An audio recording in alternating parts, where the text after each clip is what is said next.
Okay, good afternoon, everybody. Thank you all for coming. We're in the Humanities Quadrangle at Yale University.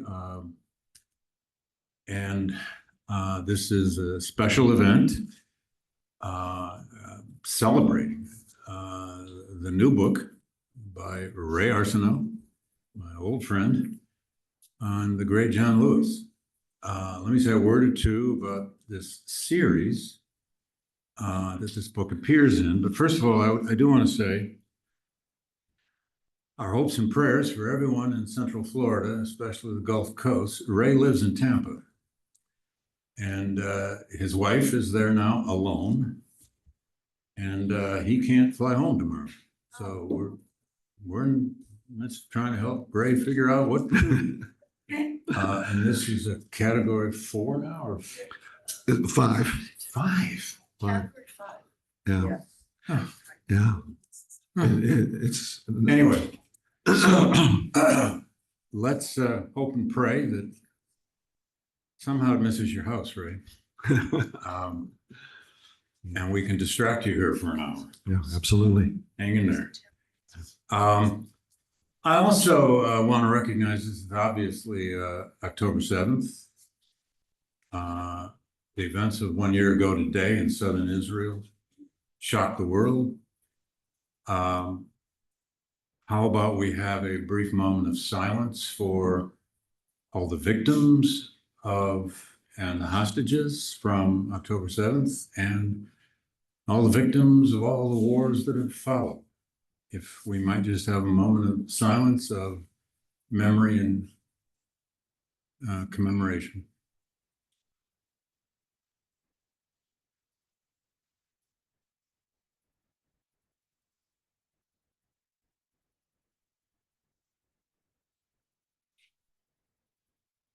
Thank you. First of all, the series is the series in Black Lives at Yale University Press. Some of you know about that, many of you don't yet. Books are available here in the back, as long as they last. If they don't, there are order forms. This series was launched 3, 4, 5 years ago by Seth Ditchick, who is here at Yale Press. It was then taken up 2 or 3 years ago by Jesse Kindig, who is also here. 2 of the leading editors at Yale University Press. Jesse is now, among her other duties, the editor of this series.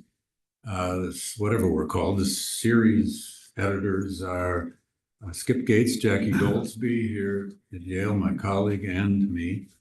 And Ray was one of the first people we signed up.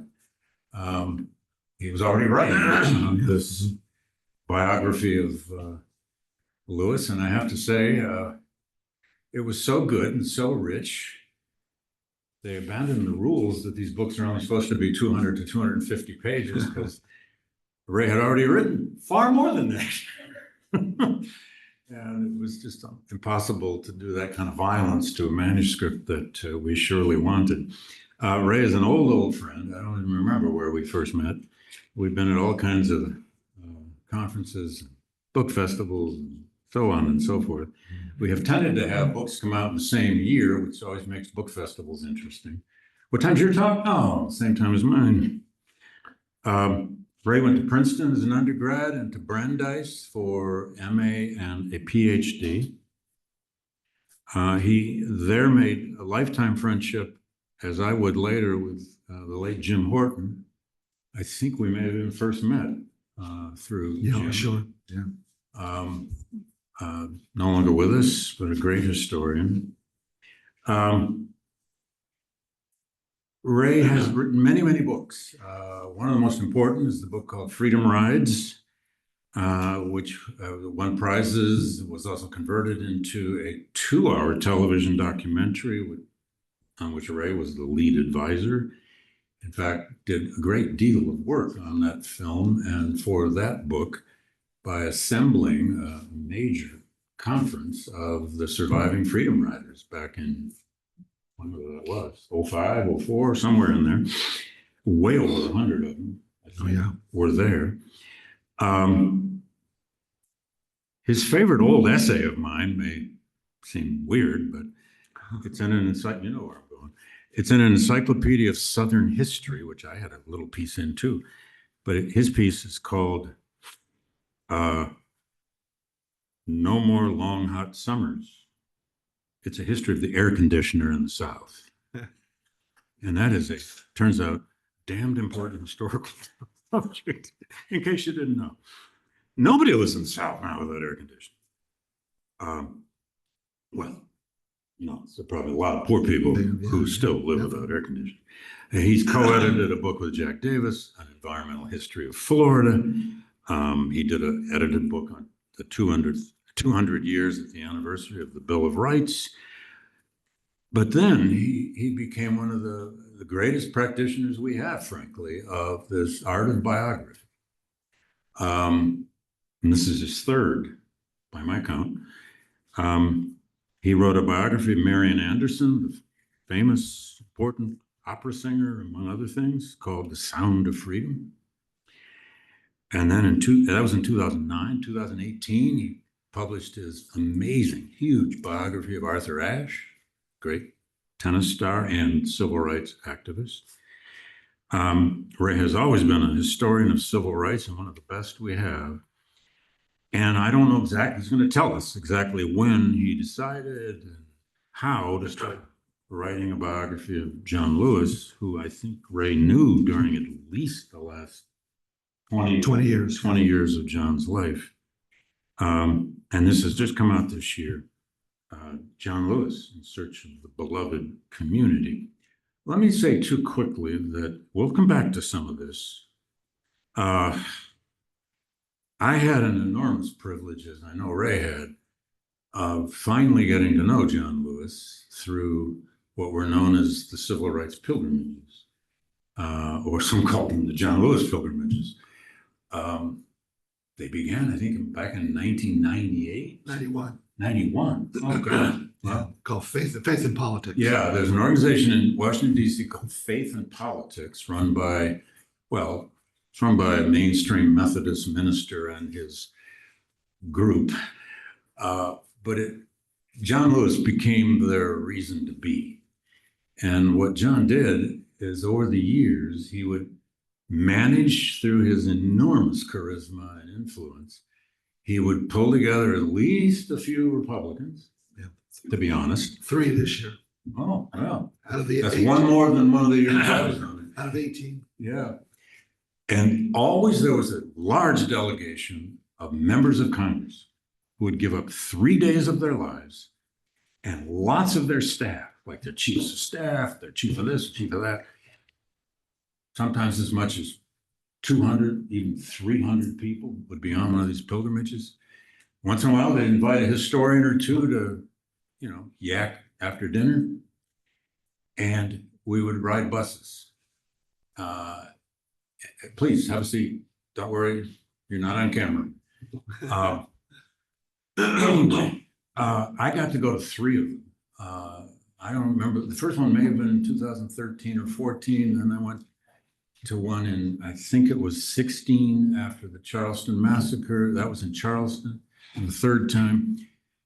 And the tradition of it was you would fly to Birmingham, you would visit civil rights sites in Birmingham with John Lewis as your historical guide.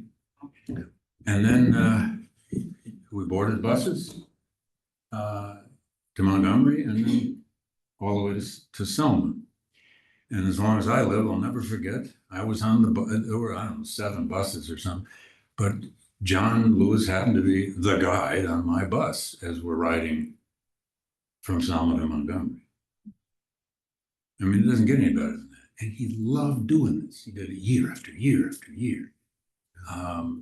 They'd have foundation people, they'd have corporate heads.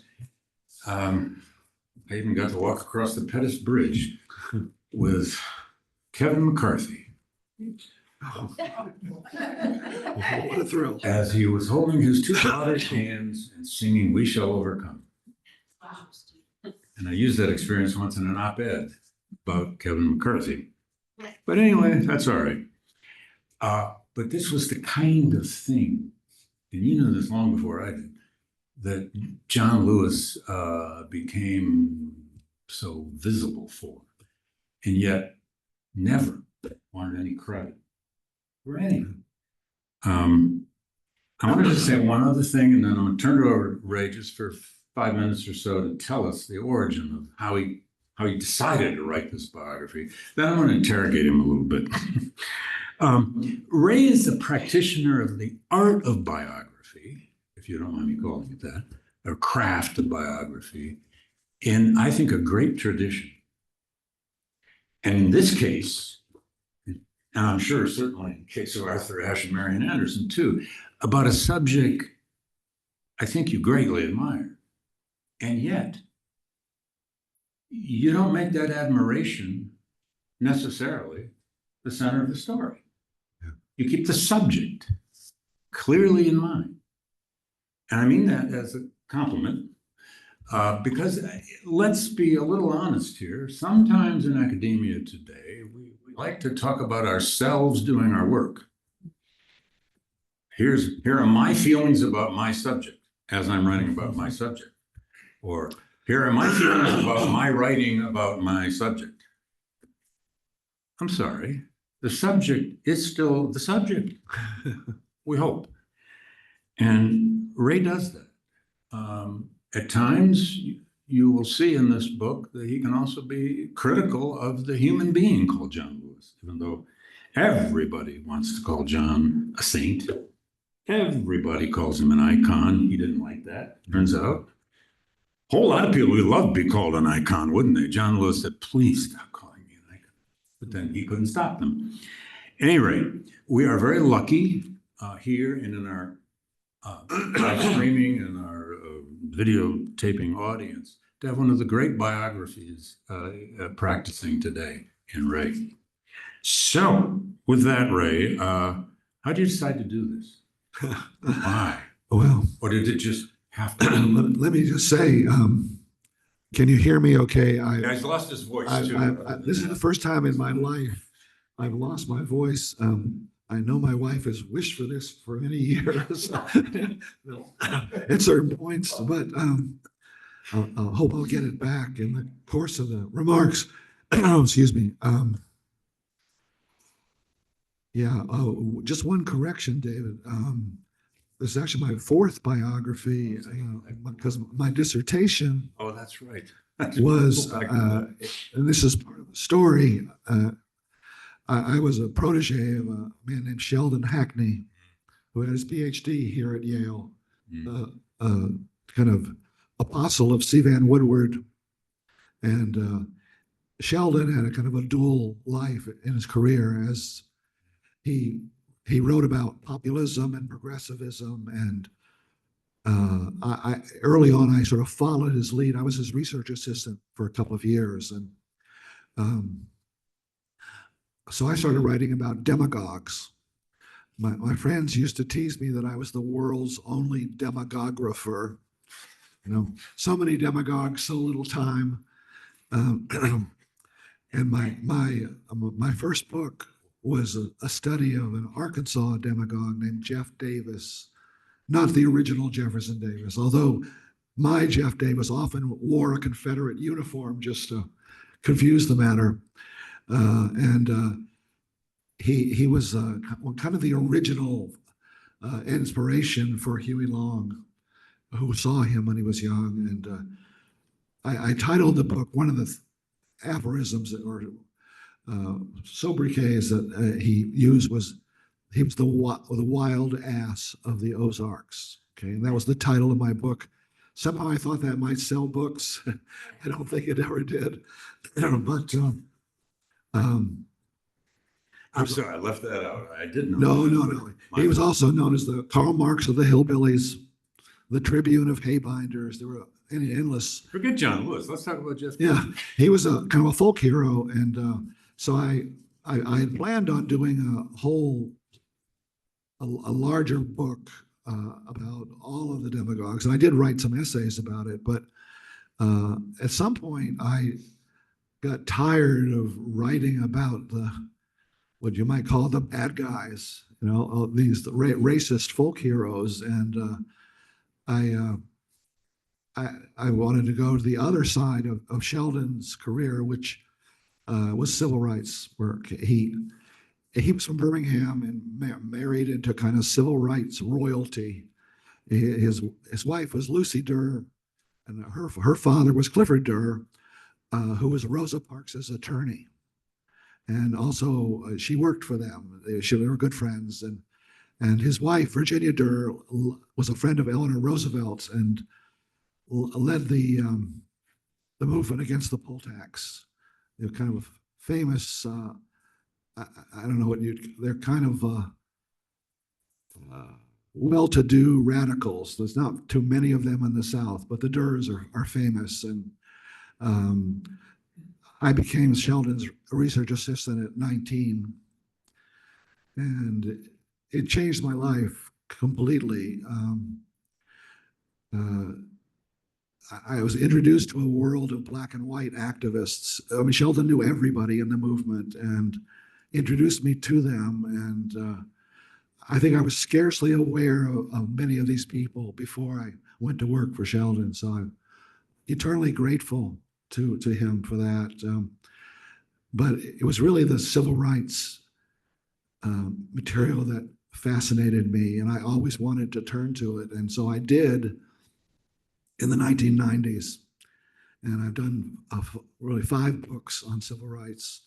The first important one is how I met John Lewis, the book Freedom Riders, which amazingly, it came out in 2006. It took me 8 years to write it.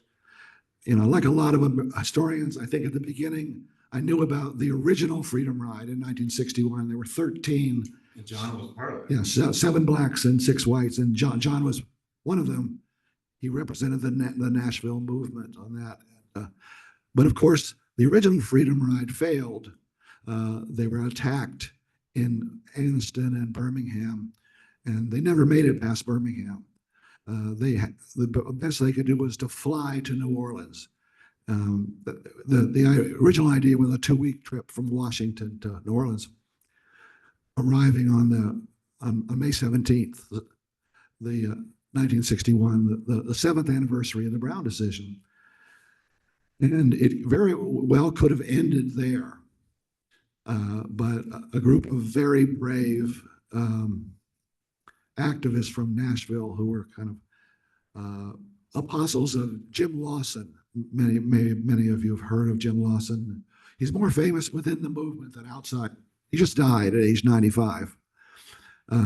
He ran nonviolence workshops in Nashville, starting in 1958, and sort of trained many of the people who became the leaders of the movement, particularly those who were associated with what we call the foot soldiers of the movement. And John Lewis was one of them, Diane Nash, C.T. Vivian, Jim Bevel, even Marian Barry for a while was one of them. And they wouldn't let the Freedom Ride end in failure. As Diane Nash told the Justice Department, she said, well, the John Siegenthaler called her and said, she called him to say, we have 21 new Freedom Riders coming in from Nashville. And everyone that talked to her said, are you crazy? Didn't you know what just happened here? They burned the buses. It was a mob attack. Several of the Freedom Riders were nearly killed. You're going to get yourself killed. And her response was, well, if they kill us, others will follow. I interviewed Fred Shuttlesworth, the great courageous leader from Birmingham. And Fred told me, he said, you know, I told her not to come. It was too dangerous. And she said, well, we're already on the way. Nobody can stop us. And he told me that she was only 22 years old at the time. He said she was as cool as a butcher cutting meat. That was his phrase, cool as a butcher cutting meat. And so John was the only Nashville movement person who was on the original ride. And then he left in the middle of the ride to do an interview in Philadelphia for a fellowship either to India or to Tanzania. And so he was going to regroup with them in Nashville or in Birmingham. But he flew to Nashville, and all the violence occurred while he was gone. You know, the bus had bombed in Anniston, and the mobs at Bull Connor sort of sicked on the Freedom Riders in Birmingham. And but he became kind of the symbol of the rides, really. 21 years old, from absolute dirt poverty in Pike County, Alabama. He grew up he had one of 10 children, no electricity, no running water, no paved roads. And the trajectory of his life was really quite extraordinary. I think one of the secrets was that he didn't like farm work, and he was a voracious reader, and the parents always wanted each of the kids to do their part, but he usually had his head in a book, you know. And you may have heard the famous story that they finally gave him the job of tending to the chickens on the farm. So at 6 years old, he took charge of 60 chickens, and he wanted to be a preacher. So he started preaching to the chickens. He'd do it every day, polish his rhetoric, and he claimed that they would sit up at attention, and he loved the chickens. None of the other brothers and sisters wanted anything to do with the chickens. You know? And that's how he sort of got his start. He didn't even want them killed, right? No. He got furious when they tried to Family had to eat him. To kill the chickens, yeah. So he was eccentric from the start, but in a wonderful way. He had this kind of inner strength, even though he was a gentle soul, as is in my subtitle, you know, In Search of the Beloved Community. He got that phrase from Dr. King and from Jim Lawson.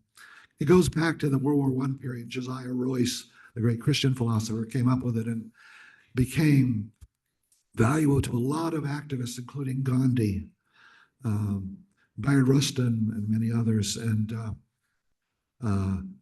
But he lived it every minute of his life.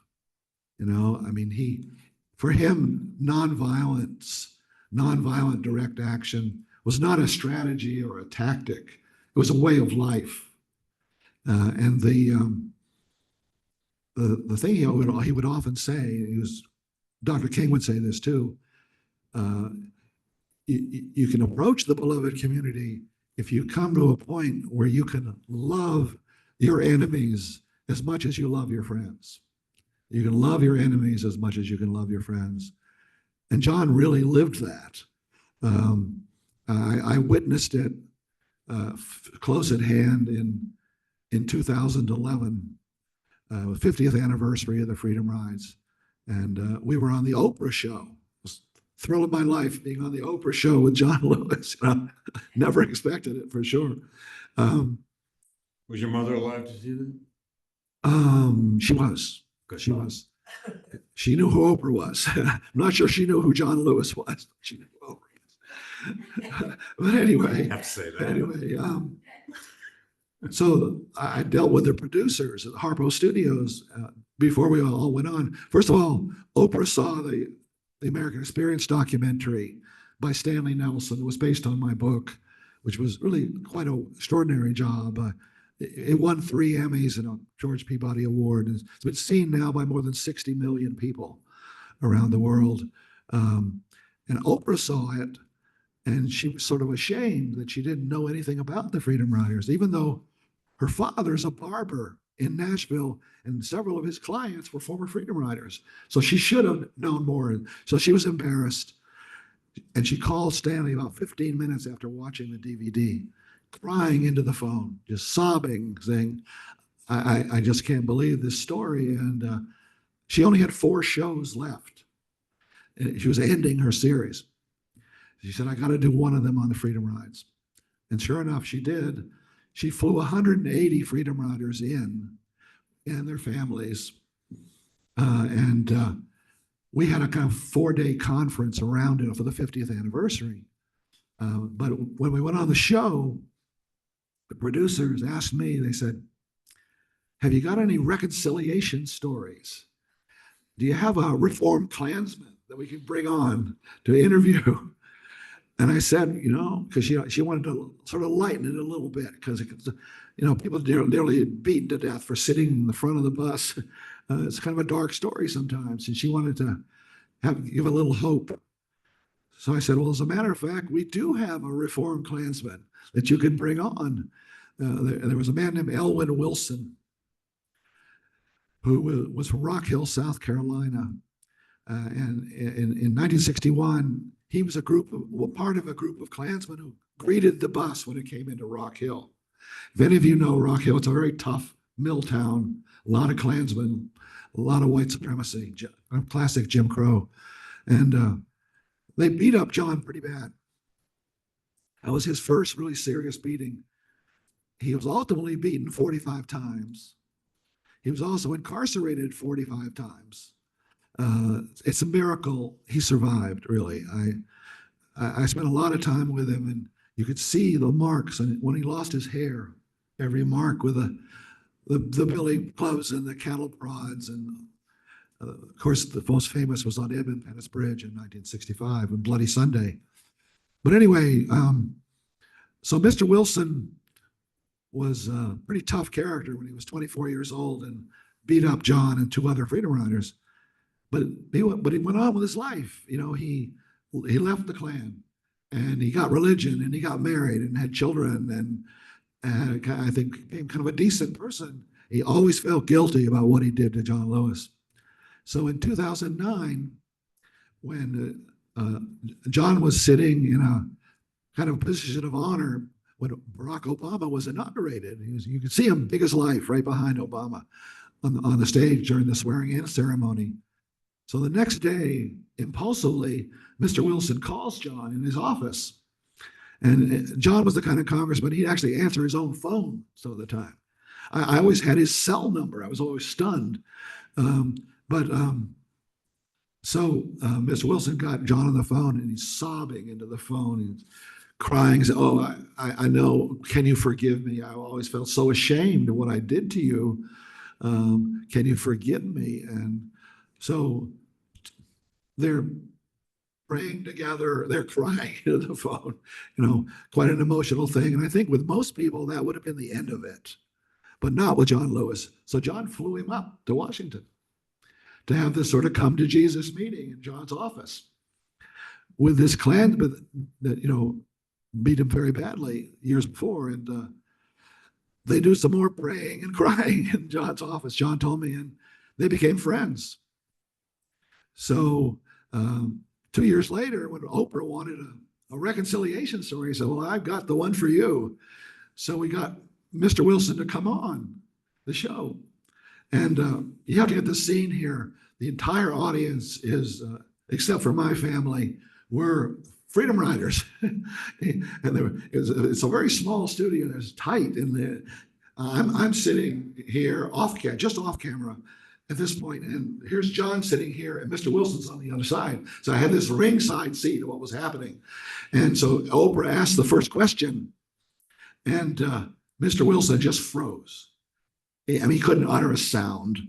And so she sort of gulped and asked him another question. And once again, he just couldn't speak. He was terrified. And 20 million people watching him. And they know he's a former Klansman, and he beat up John Lewis. And he's just about to bolt from the stage. You could see he was just panicking. And John reaches out with his left hand and just grabs Mr. Wilson's right hand.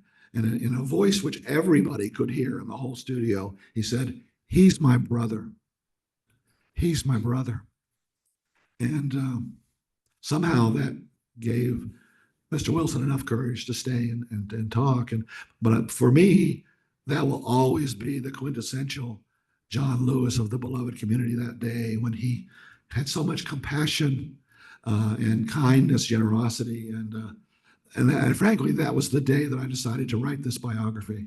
I said, I have to somehow, there was no book on him, not even, very few articles really about John. And I thought, someone has got to do this. And I've got to take advantage of the fact that I've become his friend, that I know I've spent so much time with him, known him so well. And so that's what I did. Wow.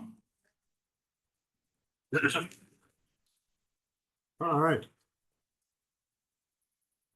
Let's talk about the life of it. Let's go back to the beginning. Pike County, Alabama, the boy from Troy, Yeah. the closest town. He's chopping and picking cotton as early as 5 and 6 years old, which of course he hated. And I'd love to hear you explain, especially hopefully for a younger audience out there, where this may get used in schools, or who knows, maybe 500 undergraduates are riveted to this right now. It's very hard for young people to understand that world of segregation, of Jim Crow. He grows up in that, in all that it meant, including those 2 schools he went to. Oh, absolutely. And the bus he rides, and the rickety bus he rides. Well, you Talk know, about that world of yeah. segregation. Well, you know, how he came to know it. in his case, he only went to town once in his first 7 years, Right. to Troy with his father. And so he really grew up in an all-black world for his early life. And he didn't really encounter a lot of Jim Crow.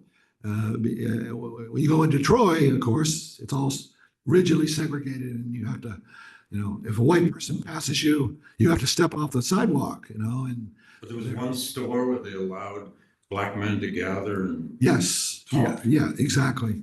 And but so John was in some ways protected in a very nurturing family, very poor. In fact, his first really major encounter with Jim Crow was, as I said, he was such a voracious reader. He went to the library to get a library card at the Jim Crow all-white public library in Troy, and they threw him out on his ear and just said, "Boy, what are you talking about? This is white people's library." And he's 16 years old. So he goes and writes up a petition and circulates it in the all-black school that he was attending. And he got a couple of his cousins to sign it. Yeah. But everybody else was afraid. They were afraid. He was very disappointed. They wouldn't back him up. And so he wasn't able to make any inroads in the library, except many years later, in 1998, he had written his wonderful memoir, Walking with the Wind. I think it's the finest memoir ever written by a civil rights figure. It's extraordinary. And I couldn't have done my book without it, because I wanted to give him as much voice as I could. So I quote quite liberally from Walking with the Wind. And I'm going to ask you about that, but keep going. yeah, well, it was a #1 New York Times bestseller. It was on the bestseller list for a long time. And so who invites him to give a talk? The Troy Public Library. Okay, so he's back, and the first thing he does, he gets to the microphone and he says, "I want my library card." And he got it. And of course, I mean, the library had desegregated many years before, but John had not been back, and so in fact, he wanted to apply to Troy University to break the color line there, same way that Arthur and Lucy did at the University of Alabama, and which was a public state university. yeah, public state university, with a president who was a friend of George Wallace's, who never went to college. Okay, that's what Troy was like in those days. But anyway, so he wrote Dr. King, whom he had heard. And the real break point for John was he heard a radio sermon that Dr. King gave during the Montgomery bus boycott. When he's only 15, right? He's 16 at this point. He's 16. He turned 16 in February. And anyway, he was just thrilled by it. This was the first time he'd ever heard of the social gospel. All the black preachers around him in rural Alabama were talking about pie in the sky, how you can, reach glory in heaven, but they didn't say much of anything about what life was like on earth. And that's one of the reasons why John decided not to become a preacher ultimately, because he was so enamored of this social gospel. And so anyway, Dr. King, he's the one who came up with The Boy from Troy.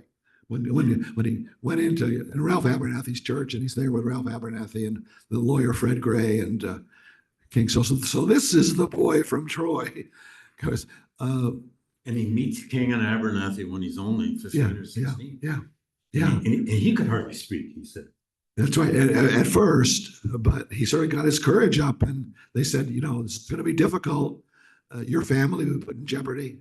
Your father may lose his farm. He didn't really own the farm, but even farming on shares. Your parents have got to buy in on this. You can't just do this by yourself, because you're going to have a tremendous amount of pushback, and it may be violent. And John said, I want to go ahead with it. And he went and talked to his parents. And for 24 hours, they said yes. But the next day, they changed their mind. And they said, we just can't put our other children in jeopardy. This is serious stuff. And so he reluctantly agreed not to apply to Troy. But today, we had a big ceremony. They put a historical marker where John grew up. And then they had a big banquet at Troy. And today, the most beautiful building at Troy University is John Lewis Hall. They're all very proud of him now, but they certainly wouldn't have accepted his application. So it's an amazing trajectory, I think, of his life. Let's go back to that trajectory. I want to try to get through the whole life here if we can, but we won't. But you don't know John Lewis without knowing this early life. I mean, let's get him at least to 1960, 61. Sure. He's just graduating from college. He's 21 years old, but he's been an activist already since he was 14, 15. He gets a chance to go, when he graduates from high school, what no other kid around him did. He gets to go to this Baptist seminary in Nashville. And he's kind of scared about it, but he gets in, and off he goes to Nashville, where he knows nobody. Yeah. But he encounters the great influences of his life. Yeah. Well, after a while, the first year he was bitterly disappointed, because he was, full of fire and brimstone. He wanted to do the social gospel the way the boycotters were doing in Montgomery. And so he goes to the president. And that's all going on while he goes to college. Yeah. So it's 1957. It's just after the boycott was ended, but he wants to organize a branch of the NAACP at the campus. And the president said, absolutely not. Our donors are white Methodists. And if we do that, we'll lose all of our funding. So that was very disappointing for him.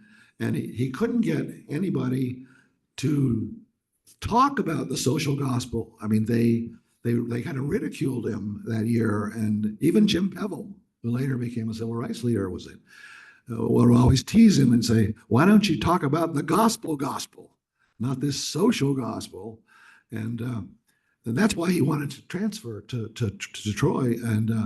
But in the next year, Jim Lawson came, this great kind of extraordinary Gandhian intellectual who started doing nonviolent workshops every Tuesday night. And many of the great leaders of the movement were in those workshops. Diane Nash, Jim Bevel, C.T. Vivian, Bernard Lafayette, who's the greatest source for me, has become a dear friend. And was long interviews with him. Oh, yeah. He was John's roommate. Right. And same age. Bernard was a little bit younger.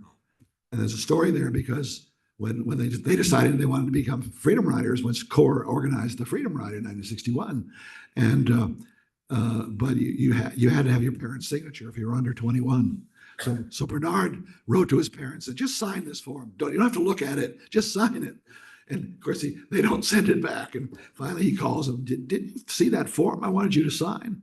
And his father says, "You want me to sign your death warrant?" You know. And his mother said something like, "I didn't send you to Nashville to irritate white folks. You know, I want you to get an education." And anyway, Bernard later became one of the major freedom riders, but he couldn't go on the original ride because he couldn't get the signature. But John was 21, so he got to go, and his family thought he was crazy. Lawson has them reading Gandhi and Reinhold Niebuhr. Oh, yeah. And all kinds of people, which for John Lewis was like manna. Yeah. Right. You know, I always wondered about Jim Lawson. I got to know him quite well eventually, but how he could have so much influence on these kids, because there was nothing like the Nashville people. I mean, there were activists in all southern cities, but the Nashville group was special. They really believed in nonviolence as a way of life. And many of them, those who are still alive, are still like that. Diane Nash is no different than she was when she was 22 years old. You know, she just exudes this sense of love and compassion and wisdom. It was just quite amazing what Jim Lawson did. But years ago, we recreated the Freedom Rides for 5 universities in Nashville. Fisk and Tennessee State and Vanderbilt. And so we had 192 kids on 5 buses, and we had 10 freedom riders with us, including John. And I think these kids thought they were just going on a lark for the weekend, going down to Birmingham and Montgomery and kind of like a field trip, you know. But then I saw this scene just as we were leaving. Jim Lawson was in the face of one of the students. And he's going, "What are you going to do to save the world? What are you going to do to make the world a better place?" The poor kids are quaking. You know, I'm just going on a bus ride. I didn't know I was supposed to do that. But Jim had this charisma, this force. I've never seen anybody like him, really. And he imprinted on all of those, particularly John. I mean, John was his primary protege who lived the rest of his life completely according to these sort of Gandhian principles of love and compassion and the beloved community. It's also then that he gets his first chance to go over to the Highland School. Yeah. The famous activist school in South Carolina. Where Rosa Parks had been and where. Which was also transformed. The Highlander was in Mont Eagle, Tennessee, until '61, when it was chased out and moved to Knoxville. But it was the only place really in the South where blacks and whites could sit down and talk without fear. And they organized the Citizen School. It was founded in 1932. And it had a big influence on John. Just a few days, he learned about freedom songs. He sang his first freedom songs there. I was thinking of the Penn School, South Carolina, Highlander. But that's where We Shall Overcome was written. It was based on an earlier song, of course. And he just came back on fire, you know. And of course, he was one of the original founders of SNCC, the Student Nonviolent Coordinating Committee, in 1960. During the sit-ins, and by the time he was 21, he'd already been arrested 8 times, served in jail. You know, not even out of college. Oh no! I mean, he majored in sit-ins. Essentially, he was a very good student. And stand-ins. Well, the movie theater, they call them stand-ins. Yeah, they had stand-ins. They used to talk all kinds of ins, wait-ins, love-ins, you name it. But that's where he learned. No. Talk about that a second, at least. In Nashville, the movement started with everything municipal. Yeah. A lunch counter, a movie theater, a store, you know, real life. They weren't trying to get voting rights yet. That comes later. But they were just trying to get into John was very suspicious of voting rights because he he thought it was kind of a diversion, particularly during the Kennedy administration years, that they thought it was less controversial than being in the streets. So they got Harry Belafonte to approach the SNCC kids and to offer them money. John thought it was a bribe, really, so that they would do voting rights only and not do any other kind of protests. I mean, they were wrong about that. Voting rights was every bit as controversial as anything else. But John originally was one of the people in SNCC who was very much against emphasizing voting rights. Ironic, he becomes the greatest voting right advocate in American history, But initially, he thought he was worried that it was tantamount to a bribe, really, from the. And they had no faith in voting just yet, right? They didn't pay much attention to the '60 election. I think most of them preferred Kennedy to Nixon, but they didn't really expect anything from any of them. Although the rationale for the freedom rides was that Kennedy, in his first months in office, was so disappointing. All he wanted to talk about is the Cold War.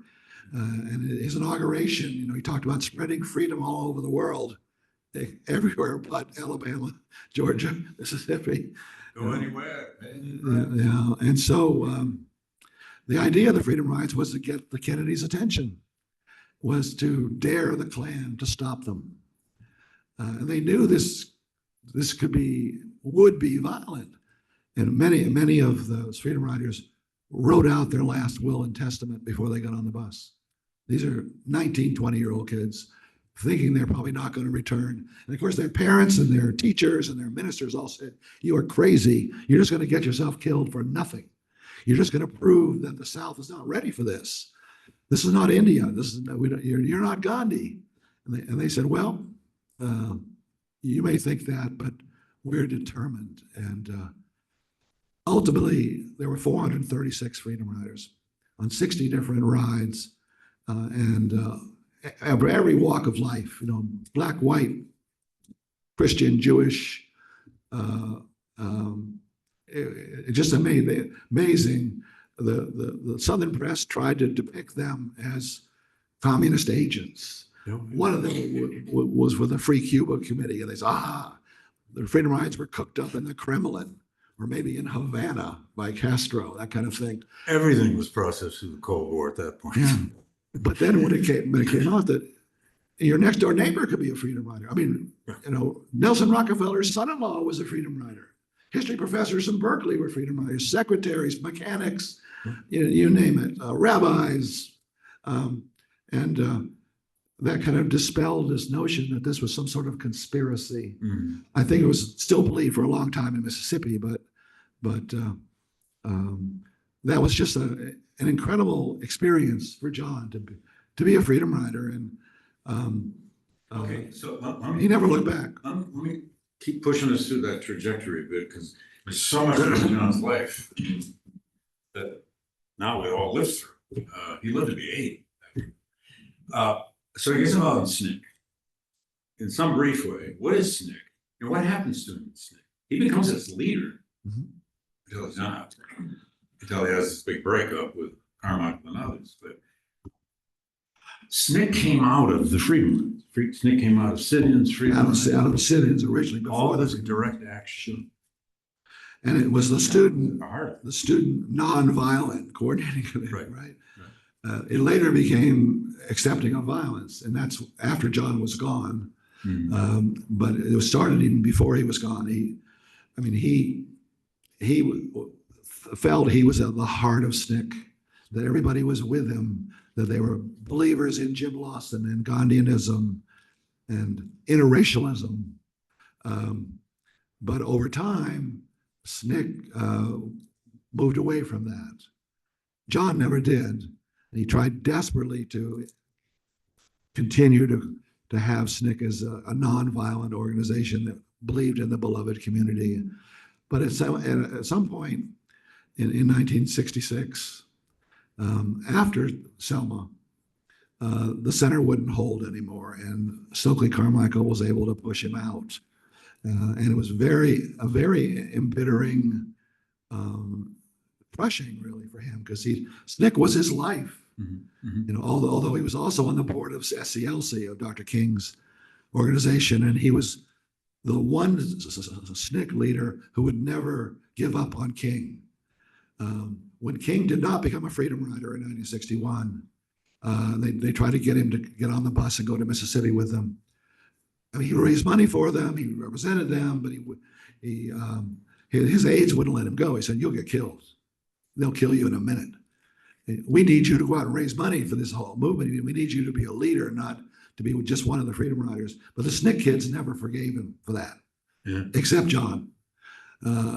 John understood, and he loved King, you know, at really a deep level. And but ultimately, that phase of the movement was over, and Black Power was coming in. John never liked that phrase. He thought it was too vague and too susceptible to misunderstanding for making people fearful, and that was part of the debate that pushed him out. And you say in the book that John took integration, whatever that term may mean now to people, he took that so seriously that he later it would be said he was not a real race man. No, he was not. He was not. He joined Black Power. Now, that's a complicated concept. Yeah, no, that's right. I mean, there are many different kinds of race men. Yeah, well, it was a common term used, and it was a sense of solidarity, a racial solidarity. And above all else, he was very proud of being African American. He identified with all aspects of African American folk culture, and he was proud of it, but he not to the exclusion of other races. And so he, many times when there was a Black candidate running against a white candidate and he felt the white candidate was superior, he'd support the white candidate. One of the times is when he was Hillary Clinton before he didn't, and then supported Barack Obama. Well, yeah, but I mean, he was really the only member of the Congressional Black Caucus who opposed Clarence Thomas, and he took a lot of grief. So, you know, we can get another Black man on the court to replace Thurgood Marshall, and John said that's ridiculous. This man is a fraud, and he's right wing, and he doesn't believe in the beloved community. He doesn't believe in democracy, and he took a lot of heat for that. But he never wavered in his career. He absolutely never wavered, he really was a believer more in human rights than, strictly speaking, civil rights. It was really kind of ahead of his time. He really kind of internationalized the movement. Went to Africa, had incredible experiences there. Was a full-blown progressive. I mean, before anybody else, he was for same-sex marriage. I mean, he was an environmental activist, historic preservation, you name it, whatever cause you can find, he supported it, you know, and so he wasn't like many of the other leaders who were more focused. He really wanted a beloved community. He really was kind of utopian in that sense, and he would never compromise. He always kept his eyes on the prize. That's distinguished him from many of the other leaders. I want to ask you about 1968 and then push ahead to his political career. He was, after all, elected to office for almost 40 years. First in a city council, by God. But 68, horrible year that it was. He had a breakdown then, didn't he? He gets hospitalized. He did. He didn't have he had a mental breakdown. No, I wouldn't call it a mental breakdown. Physical breakdown. He was exhausted, basically. Yeah. Okay. You know, he never knew when to quit. You know, he was a 24/7 kind of guy. You know, and he's all of 28. Yeah. Eventually, he married Lillian, this librarian, and really was a love match. And she was very good for him. Talk about her. Well, she was his main. She was his main political advisor. Yeah. And she was from California, you know, and she kind of come from a different culture, and they ended up they couldn't have children, so they had to adopt a boy named his name is John Miles, You know, John was quite short. Well, John Miles is about 6'5". He's very burly. And of all things, he became a rap musician, which John Lewis had a little trouble with at first. So, is that what you're going to do with your life? Is do rap music? But he eventually reconciled himself to it. I remember people being puzzled at John's funeral and memorial, like, that's his son, that huge. Yeah. I know him a little bit. He's really a sweet guy, kind of a gentle giant. But in '68, two things happened, which dearly, if John ever came close to a breakdown, it was over the assassinations of Dr. King and Bobby Kennedy. And he was in Indianapolis working on the Robert Kennedy campaign. The night King was killed in Memphis, and Bobby Kennedy was actually, John had organized this big rally in the inner city of Indianapolis, and it was a huge crowd there. And it was Bobby Kennedy had to be the one to tell them that King had been murdered. And he probably gave the speech of his life, really. It's really quite extraordinary. He was able to convince those people to go home. And not one of the few cities in America that wasn't burned down that night because of Bobby Kennedy's speech and because of John's influence. John was so close to King that it was just an awful moment for him. And there was an interesting anecdote on that. There was a wonderful white liberal journalist named Fred Powledge, who's written quite a bit about civil rights. And so Fred was there interviewing Bobby Kennedy and interviewing John. And he's just horrified about what's happened to Dr. King. And he turns to John and he says, why is it always our guys, our people who are getting shot? You know, maybe we should put a bullet in one of them, you know? And John just cuts him off and says, Fred, I don't want to hear any of that. The world has too much hate. We don't want to add to it. And really scolded Powledge for sort of giving in to his worst kind of feelings around the assassination. But that's the way John was. He never seemed to lose his head. You know, he was always transfixed on the long-term goals. And of course, he was there in Los Angeles when Bobby Kennedy was shot. And he survived it somehow. And he, you know, a lot of people I know, I remember I was working on some work on Dr. King when he was killed, and it was devastating to me and to everyone I knew. Some people gave up on politics. You know, they turned to violence. They turned to all kinds of self-help programs to try to get out of the public life. You know, but John never did that. And although I think a lot of people were surprised when he became a politician. Let's go to that, because this, and then I am going to open it up to all of you, don't worry, because this is an extraordinary example of, well, what you call on the first page of the book, the radical outsider who becomes the political sort of insider, which you took from a book on Frederick Douglass, which I was first footnote in the book. That's right. Man, I cited you. You had me hooked. Anyway, but okay, take him into the 70s. He's going to move to Atlanta. I love that chapter. You call it Sweet Home Atlanta. He's going to move to Atlanta.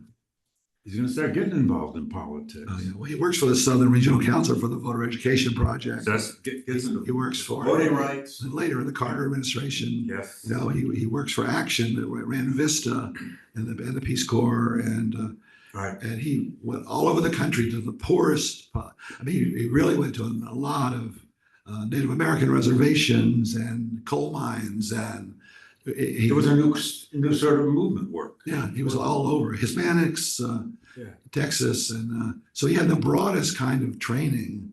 Yeah. And in 1965, Bayard Rustin wrote a very famous essay called "From Protest to Politics." And Rustin, who was a great organizer, of course, he organized the March on Washington, and he'd been with Philip Randolph back to 1941, you know, and kind of this Gandhian sage.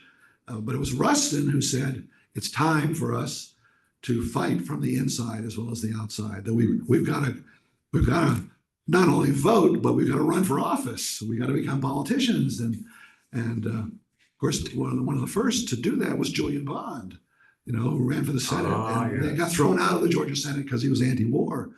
And ironically, later when John is elected to Congress in 1986. Let's talk about it. I want you to narrate, for those of you who don't know this story, it's one of the most amazing elections of American history.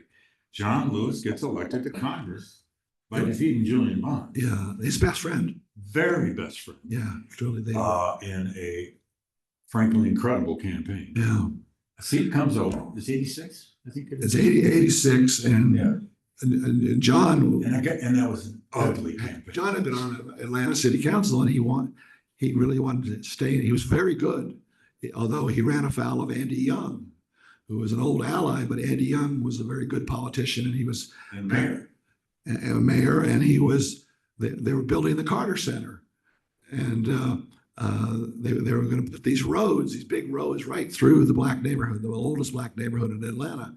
And John said, no, that's not right. And he led a kind of group of kind of working class blacks who were opposing this, and they did everything they could to kind of bribe him to change his vote. Yeah. And he and Andy were never quite the same. It's the tradition. Sure. In Atlantic City Council politics. Yeah, there was all kinds of graft, and so John became kind of a pariah on the Atlanta City Council. He was the only person who never became a committee chair. They ignored him. They thought his political career was over. But then in '86, he decided, well, I'm going to run for Congress. Then he found out, he had lunch with Julian and said to Julian, well, I'm going to run too. and John was shocked, but he said, but they both, neither one would back down. And, Julian was kind of I knew Julian quite well too. And he was very different. I mean, he was slick, and, he came from a kind of African-American royalty, and his father was a president of Lincoln University, major black intellectual. Julian was so smooth, beautiful writer, speaker. He's nominated for the vice presidency when he's 27 in '68. The voice of Eyes on the Prize. He's not even old enough to run, he becomes kind of a folk hero at 27. But he was also lazy. He was kind of too cool for school. And John knew that. He knew him very well.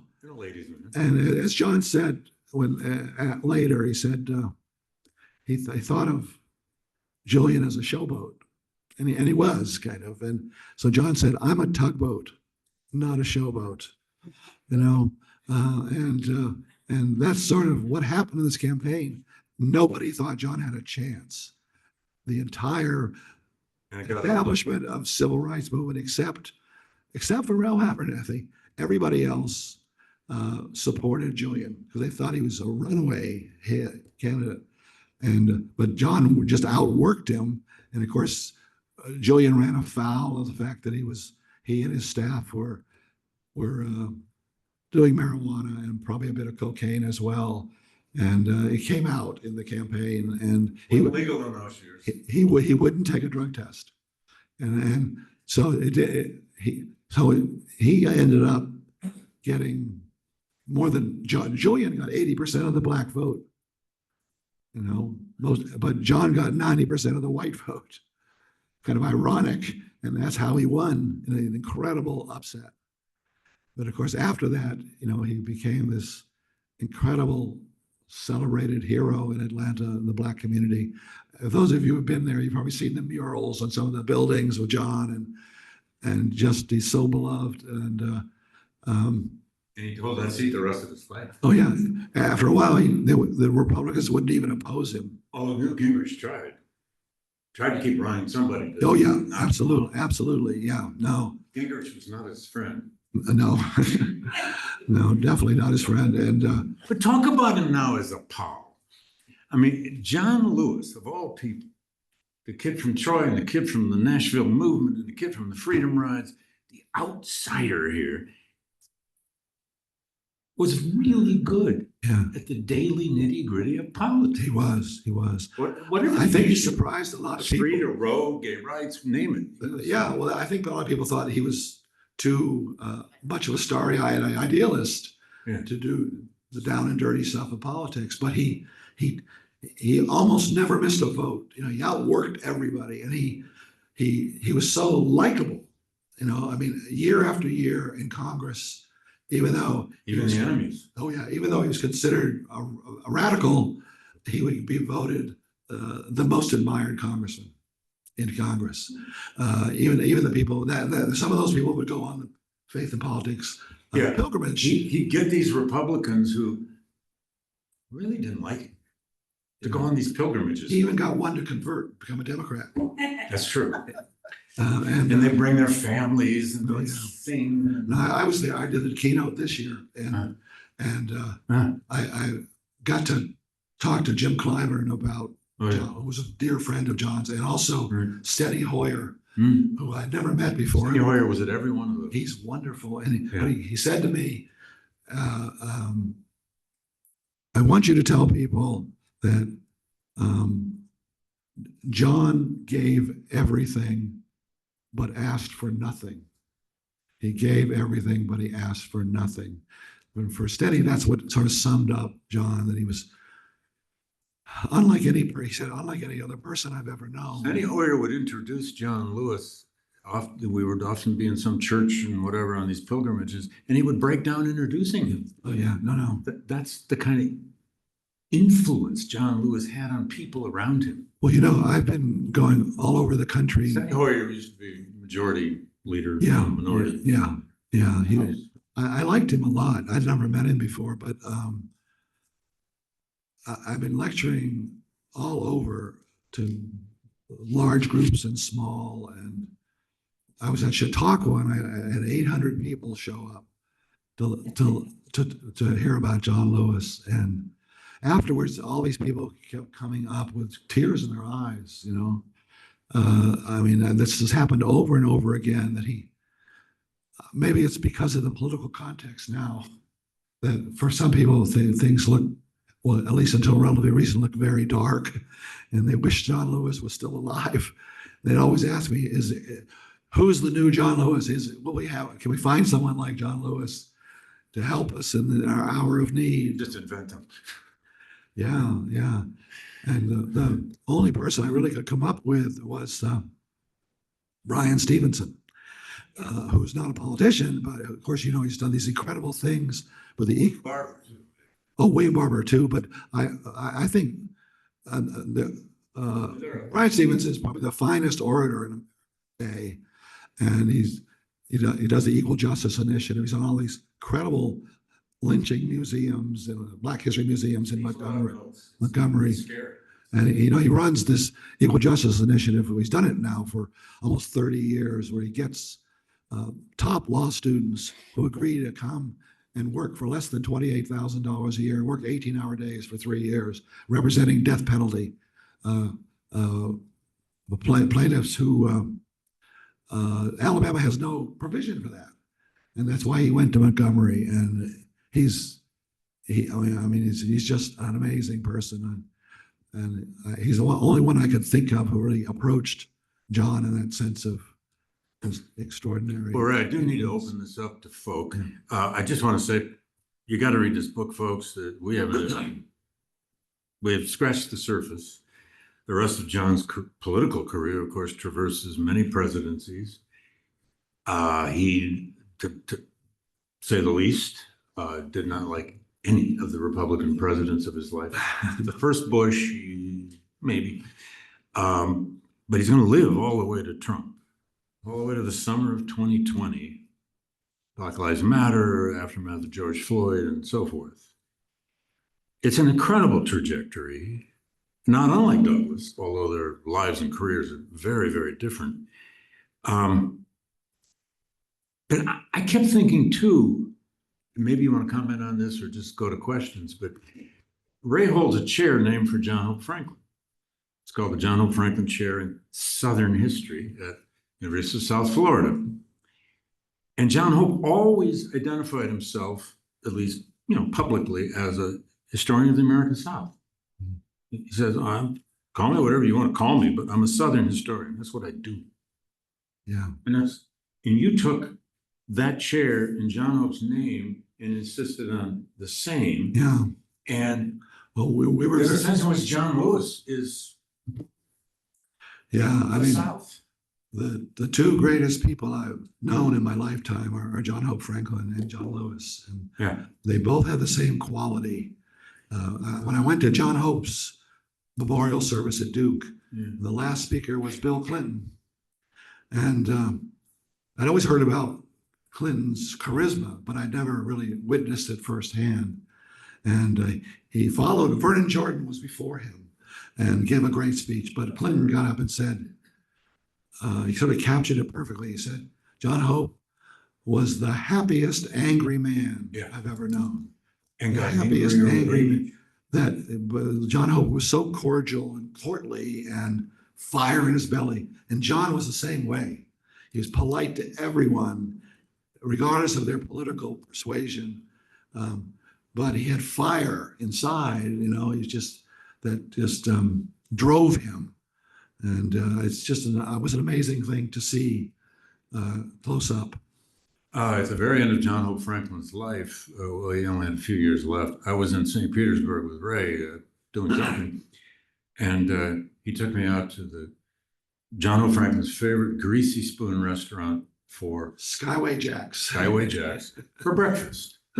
We get back, and it's serious Southern breakfast. You don't go in there wanting something light.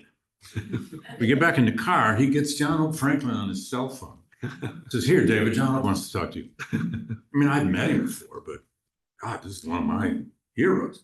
And first thing out of John Hope's mouth was, David, did you have the pig's feet? No, John Hope, I don't do pig's feet, man. I'm from Michigan. And he said, oh, give me back to Ray. All right, anyway. Please, you all saw lots of John Hope Franklin. Some of you saw lots of John Lewis's life. Question from the audience, please. And will they be able to be heard, Daniel? Because of we have mics and ceiling here. This room is so cool. Yeah, we got ceiling mics. Yes, Daisha. Hi, I think this was really beautiful. It's really inspiring just to hear you remember his memory. And so thank you so much for sharing. My pleasure. I'm thinking about this from a K through 12 perspective. I think over the last. This is our education director. All those kids who are going to watch this. But I'm thinking there's been so much movement on the civil rights movement in the curriculum. I'm thinking of Hassan Jeffries' work on Martin Luther King and the master narrative. There's been a lot of recent work on Rosa Parks and kind of looking at her life. Yeah. And to some extent, there has been almost a little bit of a pushback toward the biography and more trying to see Lewis and Rustin and King and all of these people as being a part of a larger story and kind of looking at those voices. I'm wondering if you have some thoughts or if you feel like he would have had some thoughts on how should he show up in the curriculum? Oh, yeah. Well, John was very much attentive to the notion of the foot soldiers of the movement. He used that phrase a lot. And every year, the commemoration of the Selma and Montgomery March, he would come to they would have a sort of a separate celebration by the foot soldiers, away from the charismatic leader, away from the politicians. But John was always with them. And he really, I think he thought of himself as a foot soldier. He didn't really identify as a leader. I mean, he was a leader, of course, but he never wanted to take credit for anything. He never wanted people to, worship him or to, the first time I met him in his office in 2000, I made the mistake of calling him Congressman Lewis. And he goes, get that out of here. I'm John to everybody. And he was sincere about it. He just didn't like any pretense, and he literally loved the people who and frankly, that was the motivation for me moving into civil rights studies, because I wanted to recover the lives of people who've never appeared in any index in any book. Like the Freedmen. We made too much of the notion of charismatic leadership. I mean, Dr. King was extraordinary, but he had a hard time keeping up, with other people in the street. And John was very aware of that. I watched him on several occasions be in a room, and there'd be people of prominence in the room.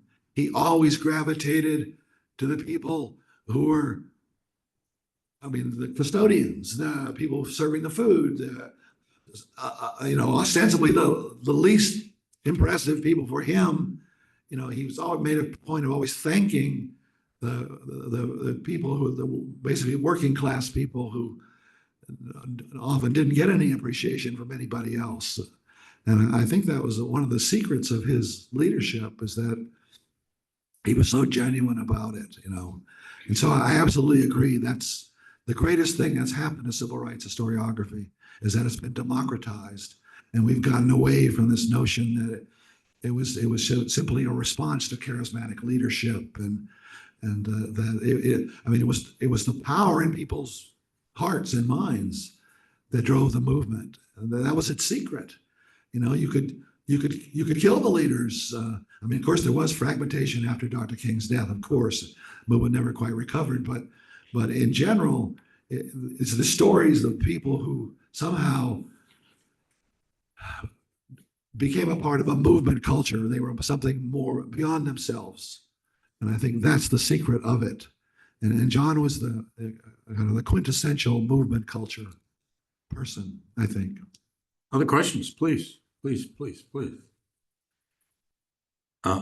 While someone's cooking up the next question, John also had an extraordinary staff, didn't he? He kept bringing in all these young people, and he had a chief of staff who was with him a long time. Yeah, Michael Collins. Yeah, and they were sort of part of his world. Well, he had the youngest staff of any congressman or woman. He made a point of bringing in 20-year-olds. He really, and I think that's one of the reasons he wrote the graphic novels, March and Run. He had a staff member named Andrew Iden, who was a cartoonist, and who got John involved in saying, you've got to leave a legacy to younger people who weren't there during Selma, or weren't there during the March on Washington. And so finally he convinced them they did this together, and they found these great cartoonists to do these graphic novels. And of course, he won the National Book Award for a graphic novel, and but at the end of his life. Yeah, and he would go to Comic-Con, he'd go to all these festivals where people were really into kind of countercultural cartooning, and there'd be John Lewis walking in his trench coat, through. And some of his staff would really raise their eyebrows at it. They thought John was a little loopy, but he had a great sense of humor. He knew he couldn't sing very well, even though many times he was, singing freedom songs, but he loved to dance. Maybe you've seen some of the things. There are YouTubes of him dancing in the halls of Congress, and he just it's just infectious the way he loved music, and but he loved the spirituals. Yeah, he would get up and lead, but not for long. Yeah, say the choir, please. Yeah, absolutely. Yes. So I think the really great souls often have a great sense of humor. They somehow carry it with you. Can you give us some examples? I'm trying to think of one.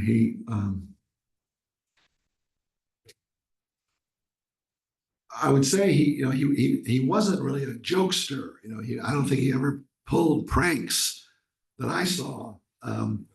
But he has a little sense of irony. He always seemed to have the right word, even though he didn't consider himself a good speaker. He had a lisp, and he had a very deep Southern drawl, and he felt self-conscious.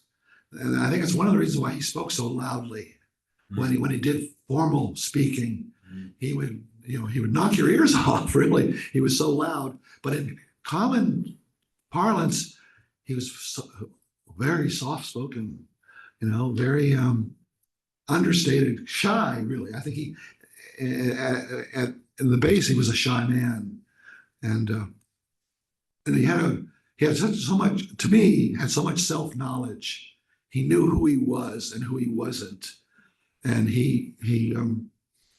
I think the showboat, tugboat, not a showboat. He knew he was often underestimated, that he was so country, and particularly compared to Julian, his buddy, he was so smooth and slick, but he said, well, I can outwork them, or I can outthink them, and he was just somebody who was always prepared, I don't know when he slept, frankly, really. I mean, I saw him in so many situations where he was always there, You'd see him late at night and then he'd be up early in the morning doing something, and just Ray, I once saw him in an airport late at night. He was transferring probably to Atlanta, and I was trying to get home. I saw him sitting by himself, trench coat, napping. I'll never forget it because I did not have the courage to go over and wake him up and say, John Lewis, your problem. I just watched. I'm sure he's grateful that you did. I see him napping in the airport. I thought, thank God he's having a nap and no one's talking to him. Yeah. And then I went to had a nap. I would say another thing about John was that, along with Jim Lawson, nobody could make me feel more guilty. He didn't try to make you feel guilty, but I never felt like I could match his standards. I just, no matter how, I'm an activist, I've done a lot of things, but it never seemed like it was enough. It seemed like just paltry compared to him. And I found him so motivating. This notion of good trouble, isn't that wonderful? Oh, yes. And it's just wonderful. He didn't come up with that until 2013. Yeah. And then it became his byline, and it's just such a useful concept, that make your life meaningful by getting in good trouble, standing up for what you believe in, what's right, and let the chips fall where they may. He never took shortcuts. I think that was the thing. Philosophical shortcuts or practical shortcuts. He believed what he believed, so he was stubborn, but he was a great listener. That's one thing I loved about him. They said the same thing about Arthur Ashe. He had strong opinions, but he would listen to everybody, would wait, and he was really an intellectual in that sense. He wanted to hear what everybody had to say before he made up his mind, and so he was not an absolutist in that sense. And I think that maybe was one of his secrets to success, that he didn't take himself. I suppose at some level he took himself seriously, but not too seriously. He knew that. A rare thing in American political life, I would say. Yeah. No, These days. Yeah. I'm going to save my question about how much that autobiography influenced you. And we'll talk about it at dinner. Because that actually fascinates me, having worked on somebody who wrote a whole lot of autobiography. It's hard to get out from under that. Yeah. But we will take one more question. Anybody has one? No, nobody wants to ask the last question, but go ahead. No? Yes, sir. Are we in danger from nonviolence seeming to be a part of history more than part of the present? Did you all hear that? Yeah. Is nonviolence, Well, that's a very interesting question. I know John and many of the freedom riders that I talked to had a kind of bittersweet memory of what they did. They were proud of what they did. They took incredible risks, but they know that at some level they failed in the sense of bringing nonviolence to a kind of mass of people. that America proved to continue to be a violent culture, a violent country, and I think that's why at the end of John's life, Black Lives Matter mattered so much to him.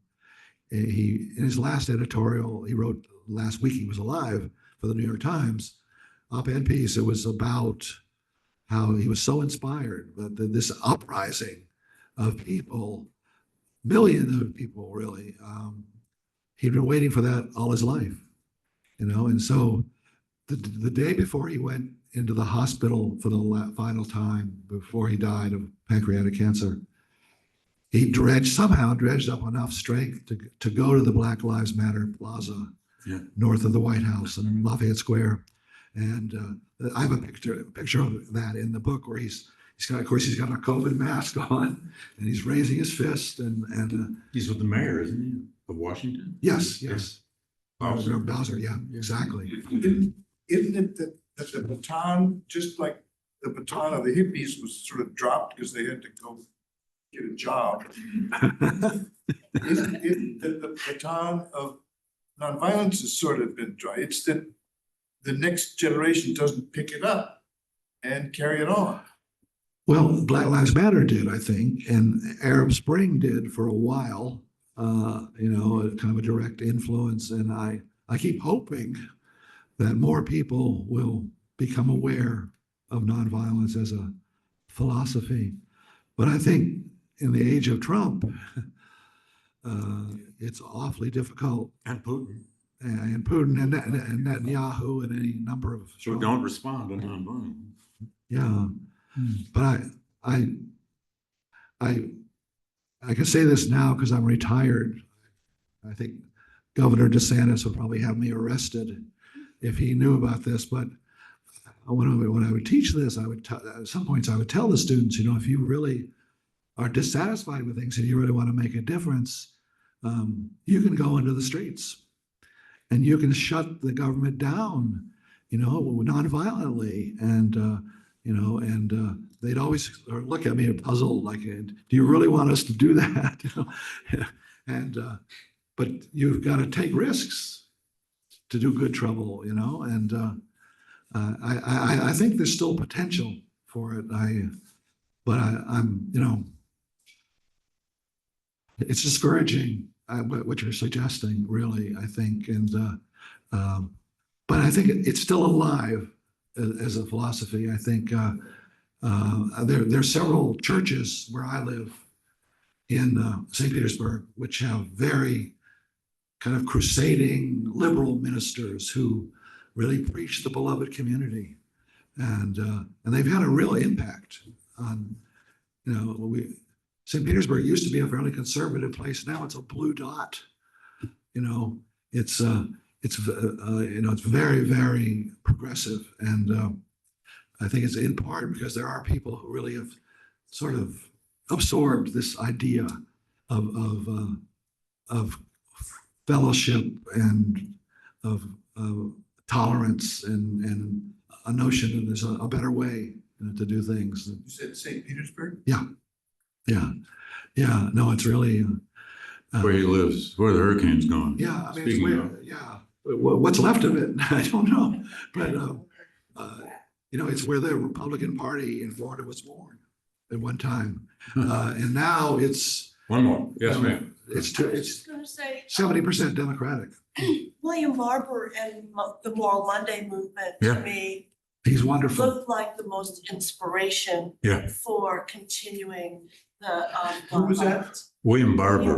Reverend William North Barber. Carolina. He's a bishop of the Episcopal Church. AME Church, yeah. No, he's great. I agree. I wish we had one in every state, like William Barber. That man's phenomenal. I had thrilled to be on a panel with him about whatever it was, 3 or 4 weeks ago in Charleston. And, he has a terrible debilitating disease in his legs, but oh Lord, can he own a room? Charismatic. Incredibly charismatic. Oh. And I heard him preach there too. He took a text from Deuteronomy and took it about 50 different places. It was incredible. Anyway, yeah, if you're going to any chance to hear William Barber, go hundreds of miles, go see him, go hear him, pull him up. He actually works now at Yale. He's running a new center for religion and public policy, I believe it's called, at the Div School. In fact, we had a great conversation about creating a whole new conference, not this year, but next year, maybe next year, with the Gilder Lehrman Center on what he's calling preachers in history, by which I think he meant preachers need to learn more history. I think that's what he meant. Well, we didn't pursue it too far, but it could be cool, you know, kind of a history of, anyway. Listen, this, again, get the book, folks, order it. It's an amazing feast of biography. And Ray, you're one of the greatest. Well, Thank you, Ray. Well,